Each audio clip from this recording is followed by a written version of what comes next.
அனைவருக்கும் வணக்கம். நம் பாரம்பரிய தமிழர் உணவும் துரித உணவும் ஒன்றுடன் போட்டி போட்டுக்கொண்டு முந்திக் கொண்டிருக்கின்றன. இதில் எது சிறந்தது என்று பார்ப்போம்.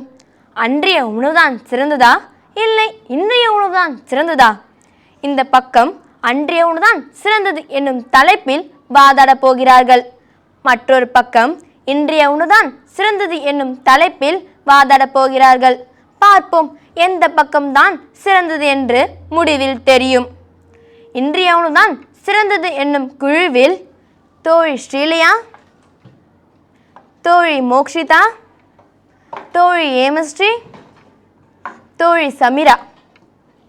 அன்றைய உணவுதான் சிறந்தது என்னும் குழுவில் தோழர் நிதிஷ், தோழி சாதனா, தோழி ஜெயனிதா. நடுவர் அவர்களுக்கும் இங்கு கூடியிருக்கும் அனைவருக்கும் வணக்கம். நான் இன்றைய உணவுதான் சிறந்தது என்ற தலைப்பில் பேச வந்துள்ளேன். உணவுக்கு ரொம்ப முக்கியமான தேவையே உப்பு தான். உப்பில்லா பண்டம் குப்பையிலேன்னு சொல்லுவாங்க. நாம் இன்றைய காலகட்டத்தில் சாப்பிட்ற சாப்பாட்டில் அயோடின் கலந்த உப்பு இருக்கிறதுனால தான் நம்மளால் அயோடின் குறைபாட்டு நோய்களிலிருந்து தவிர்க்க முடியுது. அந்த காலத்தை காட்டிலும் தற்போது நாம் சாப்பிட்ற உணவில் சரிவீத உணவு கடைபிடிக்கப்படுகிறது. இதனால் நமக்கு தேவையான அனைத்து சத்துக்களும் ஒரே அளவில் கிடைக்குது. குழந்தைகளுக்கு மிகவும் பிடித்த உணவு இன்றைய காலத்து உணவு தான்.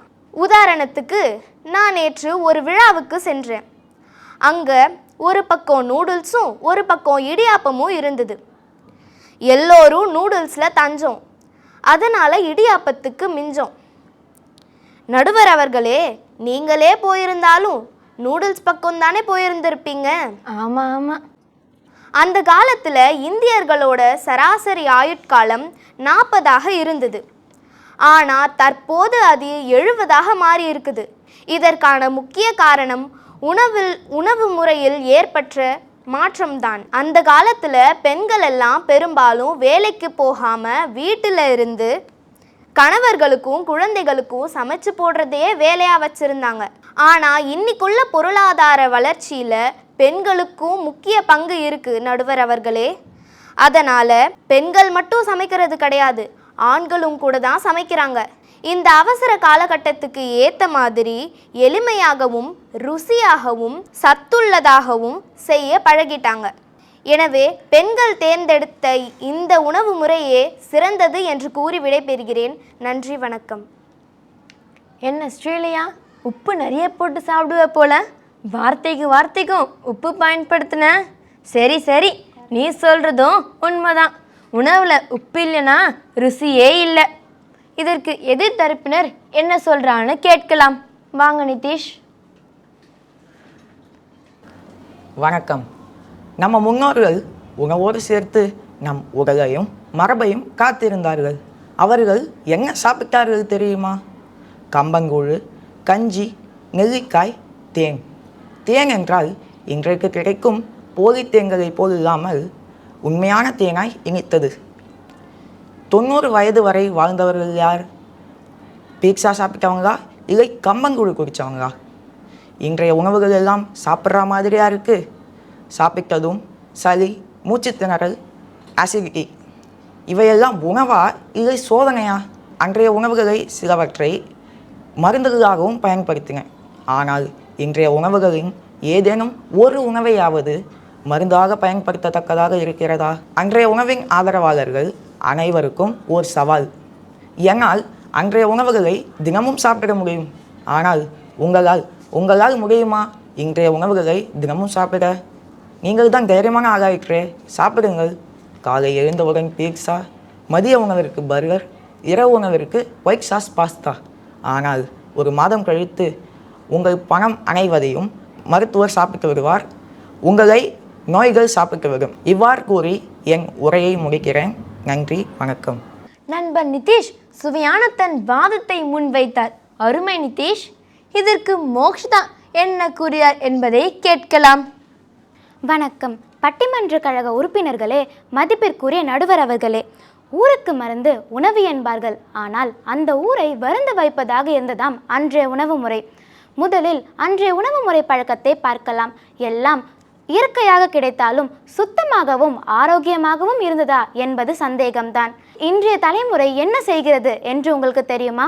கலோரி கணக்கீடு, டயட் சார்ட், வீகன் போல் உணவு கட்டுப்பாடுகள் இன்றைய தலைமுறையில் உண்டு. புரத கட்டிகள், மில்லட் ரோஸ்ட் மற்றும் எண்ணெய் இல்லாமல் சமைக்க ஏர் ஃப்ரையர் போன்ற கருவிகள் அன்றைய தலைமுறை கனவு காணாத புத்திசாலித்தனமான உத்திகளாகும். எதிரணியினர் கூறியது போல் இன்றைய தலைமுறை ஜங்க் ஃபுட் அதிகம் சாப்பிடுகிறது என்று. ஆமாம், சாப்பிடுகிறார்கள். ஆனால் அதே இளைஞர்கள்தான் வயிற்றுப்புண், நீரிழிவு போன்ற நோய்களை பற்றி விழிப்புணர்வுடன் பேசுகிறார்கள். இது மட்டுமா, இனி என்ன சாப்பிட வேண்டும், எப்படி சாப்பிட வேண்டும் என்ற அறிவும் அணுகுமுறையும் இன்றைய தலைமுறைக்கு உண்டு.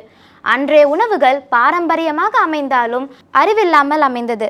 எதிரணி கூறுவது உண்மைதான். அந்த காலத்தில்தான் மனிதர்கள் நிறைய நாள் உயிர் வாழ்ந்தார்கள். ஆனால் அவர்களுடைய நீடித்த ஆயுளுக்கு காரணம் அவர்கள் உண்ட உணவல்ல, அவர்கள் செய்த வேலைதான். இன்று அந்த வேலைகளை செய்ய நவீனமான கருவிகள் நம்மளுடைய சமையல் அறையில் உண்டு. உணவின் நோக்கம் வயிற்றை நிரப்புவது மட்டுமல்ல, நவீனமாக்குவதும் தான். அந்த தரப்பினருக்கு நாங்கள் கூற விரும்புவது என்னவென்றால், சாப்பாடு காலம் மாறியது, உங்கள் மனமும் மாறட்டும். இன்றைய தலைமுறையின் உணவு பழக்கமே மிக சிறந்தது என்று கூறி என் உரையை முடிக்கிறேன். நன்றி. அருமை மோக்ஷிதா, அருமை. மிகவும் அழகாக கூறினாய். இதற்கு சாதனா என்ன கூறுகிறார் என்பதை கேட்கலாம். வணக்கம். அன்றைய உணவு தான் சிறந்தது. கொழுத்தவனுக்கு கொள்ளு, இளைத்தவனுக்கு எள்ளு என்று ஒவ்வொன்றையும் பார்த்து செய்தது அந்த காலம். நம்ம முன்னோர்கள் என்னென்ன சாப்பிட்டாங்கன்னு தெரியுமா?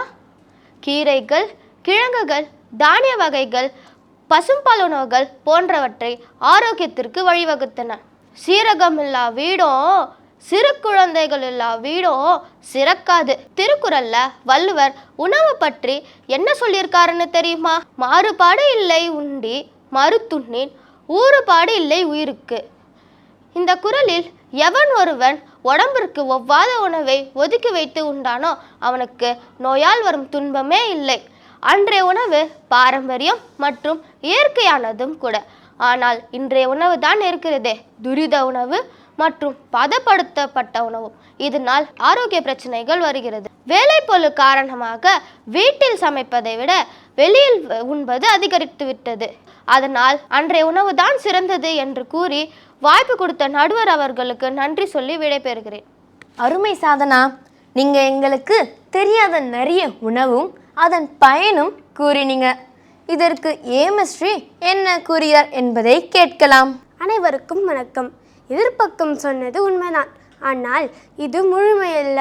உணவுக்கு உரிமையுள்ள எல்லாரும் உணர வேண்டிய விஷயம், இன்றைய உணவு என்பது வெறும் சமைக்க எளிதானது மட்டும் இல்லை, அது நம்ம வாழ்க்கையை சீராக வைத்திருக்கிற ஒரு முக்கிய பங்கு வகிக்குது. அதனால் நான் இன்றைய உணவே சிறந்தது என்ற தலைப்பில் பேச வந்துள்ளேன். உணவே மருந்து என்று திருவள்ளுவர் கூறியது போல, உணவு என்பது வெறும் சாப்பாடு மட்டுமல்ல, அது நம்ம வாழ்க்கையை சீராக வைத்திருக்கிற ஒரு முக்கிய பங்கு வகிக்குது. காலம் மிகவும் வேகமாக ஓடுகிறது. அதை பிடிக்க நம்முடைய உணவும் வேகமாக தயாராக வேண்டியதாயிற்று. இன்று ஒரு கிளிக்கில் ஸ்விக்கி, ஜொமேட்டோ போன்றவற்றின் மூலம் உணவுகள் வீட்டிற்கே வந்து சேர்கின்றன. சமையல் அறையில் 5 மணி நேரம் கழிப்பதை விட 5 நிமிடத்தில் சுட சுட உணவுகள் எளிதாக கிடைக்கின்றன. பசிக்கிற நேரத்தில் சாம்பார் இல்லைன்னா சண்டை வரும். ஆனால் இப்போது ரெடியாக இருக்கிற உணவு போதும், சண்டையெல்லாம் இனிப்பாகிடும். இன்றைய உணவுகள் சுகாதாரமும் தருகிறது. அது மட்டும் இல்லாமல் சுத்தமாகவும் சுகாதாரமும் இருக்கிறது. அதிகமான எண்ணெய், உப்பு, காரம் போன்றவற்றை உண்டு கொழுப்பு போன்ற பிரச்சனைகள் வந்தது.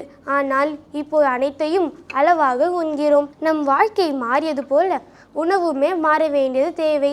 இன்றைய உணவுகள் சுகாதாரம், சுவை தருகிறது. அது மட்டுமின்றி நேரத்தையும் சேமிக்கிறது. நம் வாழ்க்கை மாறியது போல உணவுமே மாற வேண்டும். பசிக்கிற நேரத்தில் ரெடியாக இருக்கும் உணவுக்கும் மனசு ரிலாக்ஸ் ஆகும் சுவைக்கும் இணை இல்லை. எனவே இன்றைய உணவு தான் சிறந்தது என்று கூறி விடைபெறுகின்றேன். நன்றி, வணக்கம். ஏமாவின் வார்த்தைகளுள் மின்னிய வெளிச்சத்தை காட்டியது. மிகவும் அருமை ஏமா. இதற்கு ஜெயனிதா என்ன பதில் சொல்லப் போகிறார் என்பதை கேட்கலாம். அவைக்கு என் பணிவான வணக்கத்தை கனிவுடன் தெரிவித்துக் கொள்கிறேன். மருந்தென வேண்டாவாம் யாக்கைக்கு அருந்தியது அற்றத்து போற்றியுனின். இத்திருக்குறளின் பொருள், ஒருவன் தன் உண்ட உணவு செழித்த பிறகு மீண்டும் பசி எடுத்து உண்ணும்போது உடலுக்கு வேறு மருந்துகளே இல்லை என்கிறார் திருவள்ளுவர். காலம் வேகமாக தான் ஓடுகிறது, ஆனால் சத்தில்லா உணவை சாப்பிட சொல்லி எவரும் கூறவில்லை. அக்காலத்தில் நம் முன்னோர்கள் நம் உடலமைப்புக்கு மிகவும் ஏற்ற இயற்கையான உணவுகளையும் எளிதாகவும் சத்தாகவும் செய்தார்கள். அது நம் உடலமைப்புக்கு மிகவும் பொருத்தமாகவும் இருந்தது. இப்போதும் இருக்குதே பீஸா, பர்கர், பாஸ்தான்னு, இதெல்லாம் சாப்பிட்டா 50 வயசு கூட தாண்ட மாட்டீங்க ஹேமஸ்ரீ அவர்களே. அக்கால உணவு பருப்பு, தானியம், கிழங்கு, கீரைகள் போன்ற இயற்கையான பொருட்களால் ஆனது. அவை எந்தவித ரசாயன சேர்க்கையுமின்றி சமைக்கப்பட்டதால் உடல் நோயின்றி ஆரோக்கியமாக வாழ்ந்தார்கள். கழுதைக்கு தெரியுமா கற்பூர வாசனை? அதுபோல் வரகு சோறு, வெண்ணெய் சோறு, கருவேப்பிலை பொரியல், மக்காணிச்சாறு என பல வகையான உணவுகள் இயற்கையாலே ஆனது. இப்போது இருக்கின்ற தாய்மார்கள் நேர அட்டவணை காக்கியத்தை வைத்து கொண்டு செய்கிறார்கள் நடுவர் அவர்களே. இந்த உலகம் விளங்கும். அன்றைய உணவில் சாப்பாட்டின் அளவை குறைத்துவிட்டு காய்கறி, கனிகள், கீரைகள் போன்றவற்றை மிகவும் உயர்ந்த அளவில் நமது முன்னோர்கள் சாப்பிட்டார்கள். இன்றைய உணவை சாப்பிட்டு 30 வயதில் டயாபெட்டிஸ், ப்ரெஷர், கொழுப்பு போன்ற பிரச்சனைகள் வருகிறது. பக்கத்து வீட்டு 30 வயசு அக்கா கையில் மாத்திரையை எடுத்தாங்க. எதுக்கே அக்கா அப்படின்னு கேட்டால், எனக்கு ப்ரெஷர் அடி அம்மா அப்படின்னா. சரியா போச்சு போங்க. நமது பாட்டனார்கள், முப்பாட்டனார்கள் 100லிருந்து 120 வயது வரையும் வாழ்ந்தார்கள். வீட்டு திண்ணை மேலே அமர்ந்து ஒவ்வொருவரும் சந்திப்பார்கள். இப்போது சந்திக்கிறாங்க நடுவரே, எங்கே தெரியுமா? மருத்துவமனையில். அது மட்டும் இல்லை, அவர்களுக்கு ஒவ்வொரு நோயும் 60 வயது மேலே தான் வந்தது. இப்போது சிறு குழந்தைக்கு கூட சிறு சிறு பிரச்சனை வருது. ஏன், நானும் எதிரணியும் கூட தான் கண்ணாடி போட்டுட்டு பேசிகிட்டு இருக்கோம். எனவே நடுவர் அவர்களே, கடந்த கால உணவு எதிலும் சிறந்தது, எதற்கும் சிறந்தது, எப்பொழுதும் சிறந்தது. உடல் நோயின்றி ஆரோக்கியமாக வாழ கடந்த கால உணவு முறைகளை கைப்பற்றுவோம், நீண்ட ஆயுளுடன் வாழும் என கூறி விடைபெறுகிறேன். நன்றி, வணக்கம். அருமை ஜெனிதா, திருக்குறளை எழுதிய திருவள்ளுவரையும் நாம் முன்னோர்கள் பயன்படுத்திய பழமொழியும் உன் வாதத்திற்கு பயன்படுத்தினாய். மிகவும் அழகாக இருந்தது. இதற்கு சமிரா என்ன பதில் கூறுகிறார் என்பதை கேட்கலாம். கையிலிருக்கும் காய்கறியும் கடவுளின் கருணைதானடி என்று அந்தாதி பாடலை எடுத்து வைக்கும் இந்நேரத்தில், தாயுன் கருணை போல இன்று நமக்கு கிடைக்கும் உணவு அது இன்றைய உணவுதானே. அனைவருக்கும் வணக்கம். இங்கு அமர்ந்துள்ள நடுவரே, ஆசிரியர் பெருமக்களே, என்னுடன் கலந்துரையாடும் நண்பர்களுக்கும் சகோதர சகோதரிகளுக்கும் மனமார்ந்த வணக்கங்கள். சமையல் என்பது ஒரு கலை. ஆனால் இன்று அது ஒரு தொழில்நுட்பத்தோடு கலந்து ஒரு விஞ்ஞானமாகவும் நுகர்வோரின் மனதை அறியும் ஒரு உளவியலாகவும் மாறிவிட்டது. காலம் கடந்தாலும் உணவுக்கான ஆர்வம் குறையாது. ஆனால் உணவின் வடிவம் மட்டுமே மாறுகிறது. இன்றைய சுவையான pasta, milkshake, cheese parotta போன்றவற்ற உணவுகள் நமக்கு எளிதாக கிடைக்கின்றன. ஆனால் அன்றைய காலத்தில் நமக்கு விருப்பமான உணவு எளிதாக கிடைக்கவில்லை. அம்மா என்ன செஞ்சு கொடுக்குறாங்களோ இல்லை பாட்டி என்ன செஞ்சு கொடுக்குறாங்களோ அதை மட்டும்தானே சாப்பிட்டு இருந்தோம். இன்றைய உணவில் சுகாதாரமும் முக்கியம். இயற்கையான சர்க்கரை இல்லாத சிறுதானியங்கள் அடிப்படையிலான உணவுகள் இப்போது திரும்ப வந்து கொண்டிருக்கின்றனர். ஒரு தரப்பில் சுவைக்காக துரித உணவு, மற்றொரு பக்கத்தில் ஆரோக்கியத்திற்காக பத்திய உணவு. இதை இரண்டையும் சமநிலையுடன் ஏற்க தொடங்கி இருக்கின்றன. முன்னாடி பசிக்குதுன்னா சமையல் அறைக்கு ஓடணும். இப்போ பசிக்குதா, ஸ்விக்கியை பாரு. சமைக்கலையா, சமைக்க நேரம் இல்லையா, ஜொமேட்டோவை பாரு. சாப்பாடு சுவையாக இருந்தால் மனமும் நிம்மதியாக இருக்கும். இன்றைய உணவு சுவையும் சுகாதாரமும் சுய தேர்வும் கொண்ட புது பரிமாணம். எனவே பழைய சோற்று குச்சியில் பசியை பார்த்ததோடு நிறுத்தி இன்றைய புரோட்டீன் பரோட்டாவை மனமார்ந்து சுவைத்துவிட்டு இன்றைய உணவுதான் சிறந்தது என்று நாமும் ஏற்போம். நன்றி, வணக்கம். உணவு என்பது வயிற்றுக்காக மட்டுமல்ல, வாழ்வுக்காகவும் தான். அன்றைய உணவு சத்துக்களாக இருந்தது. ஆனால் இன்றைய உணவு நச்சுகள் மிகுந்ததாக இருக்கிறது. அன்றைய உணவுப் பொருட்கள் செய்வதற்கு கடினமாக இருந்தது. ஆனால் இன்றைய உணவு செய்வதற்கு எளிதாக இருக்கிறது. அது நம் உடலுக்கு கேடு உண்டாகிறது. அன்றைய உணவுதான் சிறந்தது என்னும் தீர்ப்பை வழங்கிவிட்டு விடை பெறுகிறோம். நன்றி, வணக்கம்.